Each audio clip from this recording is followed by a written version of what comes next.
Isang nakakatakot nga na nilalang ang nakuha namin dito sa mga tambak na gamit.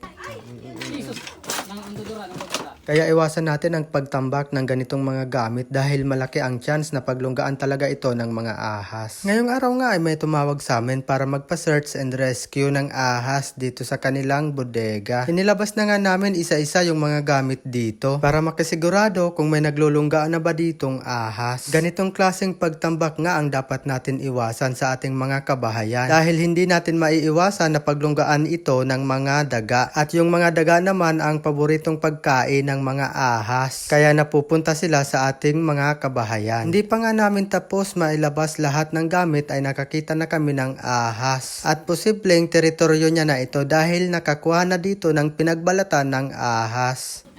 Yun, nakita ko na. Diyan. Video. Ayan. Diyan? Oh, alas yan. Saan? Video, sir. Saan? Ayun, sa may gulong. Nakita na. Ay, ayun, nakita ko. Ayan o, sa may gulong po. Ayan o. Ay, tulog na tulog. Sabi ko na. Sige. Di nyo na ipagpulawan ha. Dali na? Yoks ko da yoks. Di nyo na ipagpulawan. Ay, pucha, nakapunta ko din ang video sa ipadigdi. Ay, uyan na, nag-iwag na. Ayan guys. Woo! Sa, Ang cute. Yoks. Sa goma? Kaya din yung ano, goma. Yo. Ayan o, ang cute niya guys o.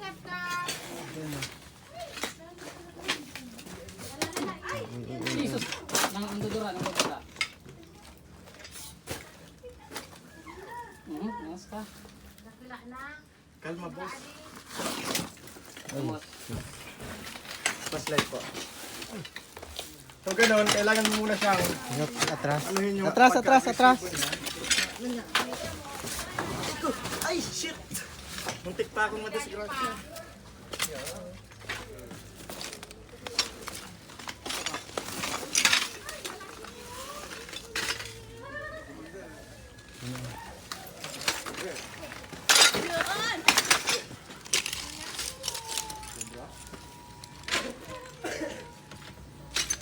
Pagkakaroon ng lagyan, boss. Ay, iba po kami katsa.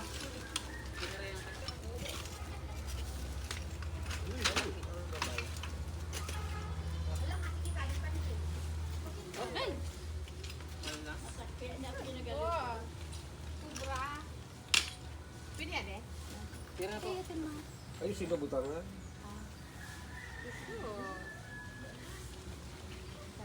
Motor mo ba? Yan na, pinapag-ayaan. Ayan ako. Kas na, sa mga gomay, ayan makas. Yan, double check. Baka may kasama. Ay mga kino. Yeah. Patakot ako dyan. Nagpatuloy na nga kami sa paglabas ng mga gamit dito at hanggang sa nailabas na namin lahat ay wala na kami nakita pang ahas.